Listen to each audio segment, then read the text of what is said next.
इस वीडियो में हम देखेंगे परचेज इंपोर्ट और कॉम्बिनेशन इंपोर्ट क्या होता है। कि अगर हमें कोई एक्सेल फाइल से अपने पास डेटा है वो हमको अगर सॉफ्टवेयर में इंपोर्ट करना है या हमारे पास बल्क में कोई डेटा है जो बहुत ज़्यादा क्वांटिटी है, तो अगर हम मैनुअल एंट्री से बचना चाहते हैं और हम चाहते हैं कि उसको बल्क में हम कम टाइम के अंदर एंट्री कर सकें, तो इसके लिए हम ऑप्शन यूज़ करते हैं purchase import and combination import. तो ये क्या होता है हम अभी इस वीडियो में देखेंगे। इसके लिए हमें सबसे पहले जाना होता है परचेज मैनेजमेंट के पेज पे। हम यहाँ परचेज मैनेजमेंट का पेज ओपन कर लेते हैं। ये हमारा परचेज न्यू परचेज ओपन हो गया है। यहाँ पे आपको एक परचेज इंपोर्ट नाम से ऑप्शन मिल रहा है, इसमें आपको क्लिक करना होता है। ये हमारा परचेज इंपोर्ट का पेज ओपन हो गया है।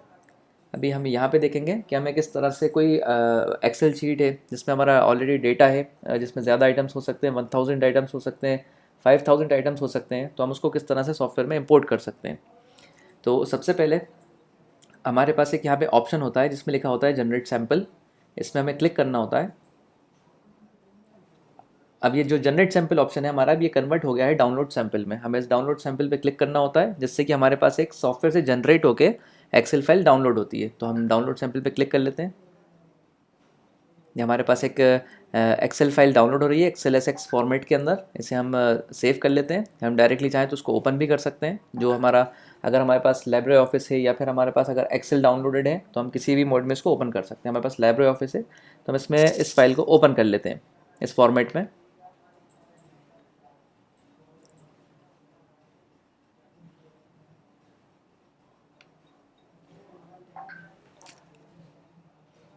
ये फाइल हमारे पास ओपन हो गई है परचेज इंपोर्ट की। इसके बाद हम यहाँ पे देख रहे हैं कि हमारे पास कुछ कॉलम्स यहाँ पे विजिबल हैं। सो जैसे कि barcode, item, HSN code, GST, size, colour. So यहाँ पे जो कॉलम्स आपको विजिबल है ये हमारी परचेज स्क्रीन के अकॉर्डिंगली कॉलम विजिबल है। हमारे पास जो भी हमने परचेज के ऊपर अपने ऑप्शन न्यू परचेज के लिए जो ऑप्शंस इनेबल करे हुए हैं, जो कॉलम्स इनेबल करे हुए हैं, उसी के बेस पे हमारे पास यहाँ पे जो फाइल है वो डाउनलोड होती है और वही कॉलम्स यहाँ पे शो होते हैं। अब इस फाइल में हमें क्या करना होता है, हमारे जो डेटा होता है, हमारी जो एक्सेल फाइल है, हमारा स्टॉक है पूरा, तो उसको इस फाइल में कॉपी पेस्ट करना होता है। और हमें ये ध्यान रखना होता है कि उसका फॉर्मेट हमें सेम रखना है। जो भी इस हमारे सॉफ्टवेयर के अंदर जो फॉर्मेट है उसके अकॉर्डिंगली इस फॉर्मेट को हमें रखना होता है। ठीक है। तो जैसे फर्स्ट कॉलम यहाँ पे बारकोड के लिए होता है। सो बारकोड के अंदर जैसे हम जानते हैं दो कंडीशंस होती हैं कि एक, अगर हमारे पास बारकोड ऑलरेडी है तो हम अपना बारकोड यहाँ पे डाल सकते हैं, और अगर हम चाहते हैं सिस्टम से जनरेट करना बारकोड या सॉफ्टवेयर से जनरेट करवाना तो हम इस कॉलम को खाली छोड़ देते हैं, ब्लैंक छोड़ देते हैं। नेक्स्ट हमारे पास आइटम का कॉलम होता है जिसमें हम आइटम नेम एंटर करते हैं या कॉपी करते हैं। इसके बाद एचएसएन कोड होता है जिसमें हम एचएसएन कोड अगर हमारे पास अवेलेबल है तो हम इसमें डाल सकते हैं। नेक्स्ट हमारे पास जीएसटी का कॉलम है। यहाँ से हम देखेंगे तो हमारे पास जीएसटी के कॉलम में एक ड्रॉप डाउन होता है जिसमें से हम अपना जीएसटी सिलेक्ट कर सकते हैं। हमें ये ध्यान रखना है हम यहाँ पे इस जीएसटी कॉलम में जो भी जीएसटी फिल कर रहे हैं उसका फॉर्मेट जैसे सॉफ्टवेयर में चलता है वही होना चाहिए, यानी इसमें जो ड्रॉप डाउन लिस्ट में शो हो रहा है वही फॉर्मेट होना चाहिए। ठीक है। इसके अलग कोई फॉर्मेट होगा, एग्जाम्पल के लिए अगर आप जीएसटी परसेंटेज में सिर्फ 5 एंटर करते हैं या जो लिखा हुआ है इसके अलावा कोई फॉर्मेट अगर आप यूज़ करते हैं, उसको सॉफ्टवेयर एक्सेप्ट नहीं करेगा और उस कॉलम में आपकी वैल्यू 0 शो करेगा। ठीक है। तो हमें ध्यान रखना है कि हमें जीएसटी का फॉर्मेट बिल्कुल एक्यूरेट रखना है। इसके बाद नेक्स्ट कंडीशन इसमें है कि आपको एपोस्ट्रॉफी का यूज़ नहीं करना है। एपोस्ट्रॉफी जो हमारा सिंबल होता है उसे हमें अपने सॉफ्टवेयर में अवॉइड करना है, और सॉफ्टवेयर के साथ साथ हमें इस फाइल में भी उसको अवॉइड करना है, हमें इसको यूज़ नहीं करना है। ठीक है। बाकी आपको सिंपली इस फाइल के अंदर अपना डेटा कॉपी पेस्ट करना होता है। तो हम यहाँ पे कुछ आइटम्स की एंट्री कर लेते हैं जिसके थ्रू हम इसको इम्पोर्ट करके देखते हैं। सो फर्स्ट कॉलम है हमारा बारकोड, हम यहाँ पे कोई एक रैंडम बारकोड ले लेते हैं। सेकंड हमारा है आइटम नेम, तो यहाँ पे हम कोई आइटम नेम लिख लेते हैं। हमने एक रैंडम आइटम नेम लिख दिया है। कोई हमने यहाँ पे एचएसएन कोड डाल दिया है। साइज़ हमने एल ले लिया है यहाँ पे, और कलर के कॉलम हमारे पास इनेबल है, इसमें हम वाइट एंटर कर देते हैं। नेक्स्ट हमारा क्वांटिटी का कॉलम है जिसमें हमने 10 एंट्री कर दी है। नेक्स्ट कॉलम हमारा परचेस प्राइस का होता है जिसमें हमें यूनिट प्राइस एंटर करनी होती है, यानी सिंगल क्वांटिटी की परचेस प्राइस इसमें डालनी होती है। सो हम यहाँ पे कोई सिंगल क्वांटिटी की परचेस प्राइस ले लेते हैं। 100 रुपीज़ हमने इसमें ले लिया है। इसके बाद हमारे डिस्काउंट के कॉलम है। अगर हमें कोई डिस्काउंट दिया है हमारे सप्लायर ने तो हम इसमें एंटर कर सकते हैं। अगर हमें परसेंटेज में मिला है तो हम परसेंटेज के कॉलम में डाल सकते हैं, और अगर रुपीज़ में मिला है तो हम रुपीज़ के कॉलम में डाल सकते हैं। तो हम यहाँ पे 5% के कॉलम में जो 5 एंटर कर देते हैं वैल्यू। इसके बाद नेक्स्ट एमआरपी का कॉलम है हमारे पास। इस प्रोडक्ट की जो भी एमआरपी होती है हम यहाँ पे एंटर कर सकते हैं। इसके हम एमआरपी 150 ले लेते हैं और इसका हम रेट 145.50 कर देते हैं। ठीक है। ये हमारे एक आइटम की एंट्री हो गई है। सेकंड आइटम हम डाल रहे हैं जिसके अंदर हम बारकोड नहीं एंटर करते, हम चाहते हैं कि इसका बारकोड जो है वो सॉफ्टवेयर जनरेट करे। सो हम यहाँ पे कोई आइटम अलग क्रिएट कर लेते हैं, इसे हम आइटम 22 नाम दे देते हैं। सेम एच कोड हमने यहाँ पे रख दिया है। इसका GST हम ले लेते हैं 18%। इसमें हम साइज़ कलर एंटर नहीं करते हैं, डायरेक्टली हम क्वांटिटी एंटर करते हैं 20। इसका परचेस प्राइस हम 25 रुपीज़ कर लेते हैं। इसमें भी हम डिस्काउंट एंटर नहीं कर रहे हैं। यहाँ पे हम इसका डायरेक्टली MRP और सेलिंग रेट यहाँ पे डाल देते हैं। हमने ये वैल्यूज़ फिल कर दी हैं। इसी तरह से आपके पास जो भी डेटा है उसको आप सिंपली अपनी एक्सेल फाइल से इसमें कॉपी कर सकते हैं, ठीक है। अब हम ये वैल्यूज़ को सेव कर लेते हैं, ये हमारी फाइल को हम सेव कर लेते हैं।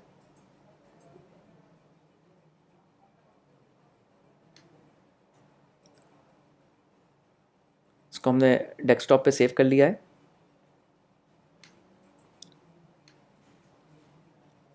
यहाँ पे आपसे फॉर्मेट पूछा जा रहा है कि आपको किस फॉर्मेट में इसको सेव करना है। तो एक ODF फॉर्मेट का हमारे पास ऑप्शन आ रहा है, दूसरा हमारे पास एक्सेल फॉर्मेट आ रहा है 2007 365 फॉर्मेट। तो हमें इसको यूज़ करना है, यूज़ एक्सेल 2007 365 फॉर्मेट को,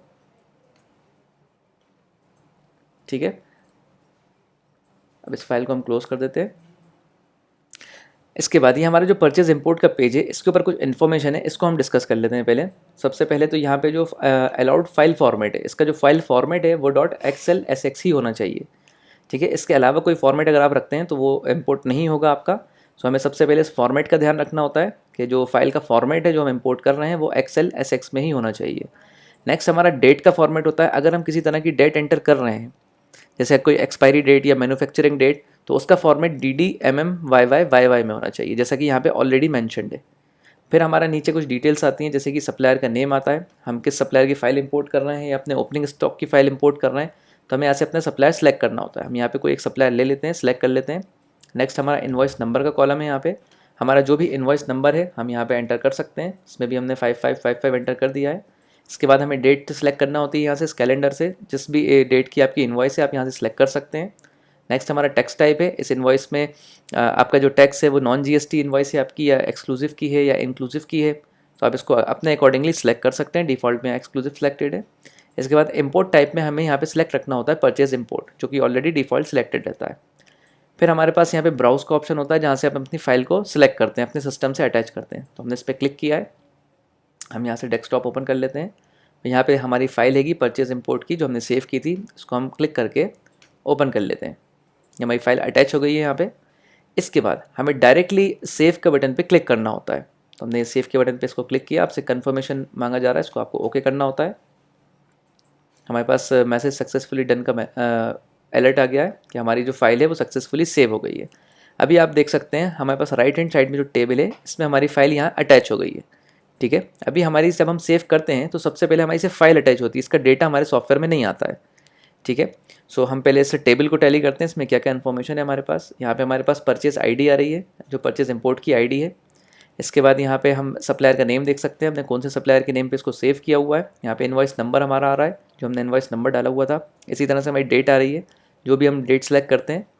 फिर हमारे पास टैक्स टाइप है, इसमें एक्सक्लूसिव या इंक्लूसिव या नॉन GST जैसा भी आप सेलेक्ट करते हैं इस टेबल में आपको देखने को मिलता है।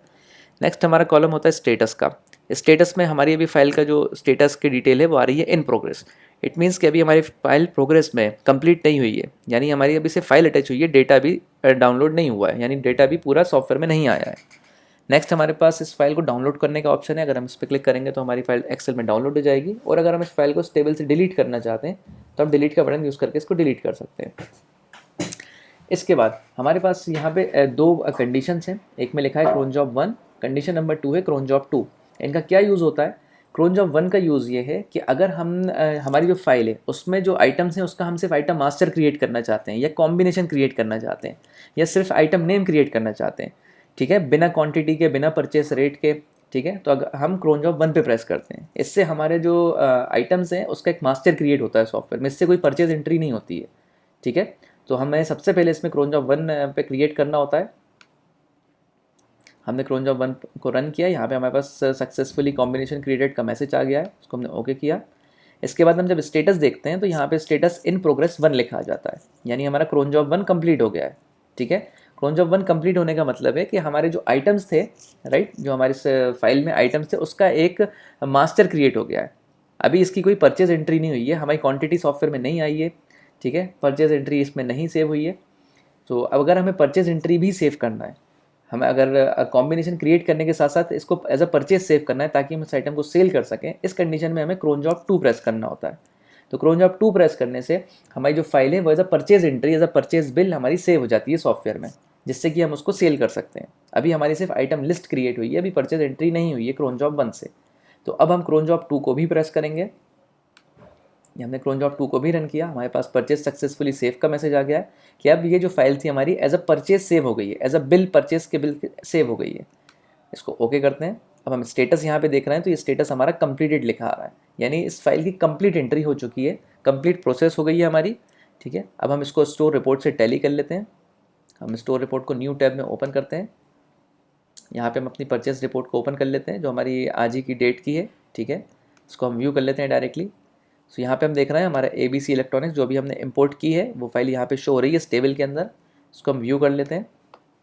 ये हमने इसको व्यू किया, हम यहाँ पे देख सकते हैं कि हमारे दोनों आइटम्स यहाँ पे सक्सेसफुली इंपोर्ट हो गए। यानी हमारा जो आइटम था जिसमें हमने बारकोड एक मैनुअली डाला था और दूसरा आइटम था जिसका हमने बारकोड सिस्टम से जनरेट करवाया था, तो ये दोनों आइटम्स हमारे सक्सेसफुली पूरी डिटेल के साथ में यहाँ पे सेव हो गए। इसमें क्वांटिटी भी पूरी एक्चुअल आ चुकी है हमारे पास, और जो भी हमने डिटेल्स ली थी वो भी हमारे पास एक्चुअल आ चुकी हैं। इसी के साथ साथ ऊपर हमारी सप्लायर की डिटेल्स और परचेज डेट, इनवॉइस नंबर जो भी हमने सेलेक्ट किया हुआ था वो एक्चुअली हमारे पास बिल्कुल करेक्ट फॉर्म में यहाँ पे सेव हो चुका है। सो ये थी हमारी कंप्लीट प्रोसेस जिसमें हमने देखा कि हमें परचेस इंपोर्ट ऑप्शन का कैसे यूज़ करना है, जिसके थ्रू हम कोई भी डेटा है हमारा एक्सेल शीट के अंदर, जैसे कि हमने स्टार्टिंग में डिस्कस किया कि जिसमें 1000 आइटम्स, 2000, 5000 आइटम्स भी हो सकते हैं, तो उसको कैसे हमें सक्सेसफुली सेव करना होता है। ठीक है, परचेज इंपोर्ट का यूज़ करके इस वीडियो में हमने कम्प्लीटली कवर किया है।